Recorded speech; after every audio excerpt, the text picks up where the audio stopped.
មជាតិទុនទេជ្រេចូលរាត្រីគឺមានរស្មីដ៏សែនស្រទន់សម្រាប់អមមេឃដ៏សែនមនោរម្យវាក៏បានคล้ายទៅជាឱកាសដែលធ្វើឲ្យយើងបាននៅជាមួយនឹងខ្លួនឯងហើយក៏សួរខ្លួនឯងថាតើពេលនេះចិត្តកំពុងគិតអ្វីណោតើកំពុងខូចចិត្តមែនទេតើត្រូវខូចចិត្តព្រោះបាត់អ្វីទៅតើខ្ញុំបានคล้ายជាម្ចាស់នៃរបស់នោះតាំងពីពេលណា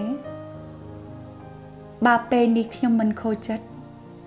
តើខ្ញុំកំពុងសប្បាយចិត្តឬតើខ្ញុំត្រូវសប្បាយចិត្តព្រោះបានអ្វីតើអ្វីដែលខ្ញុំបានវានឹងនៅជាមួយខ្ញុំរហូតទេការពិតអ្វីគ្រប់យ៉ាងដែលខ្ញុំសម្គាល់ថាបានគឺមានត្រឹមតែជាការប្រកាន់មួយប៉ុណ្ណោះគ្រាន់តែជាធម្មជាតិម្យ៉ាងដែលគ្មានរូបរាងតែបែរជាមានអំណាចមកសណ្ដំចិត្តឲ្យលិចលង់ទៅក្នុងអន្លង់ដ៏សែនជ្រៅ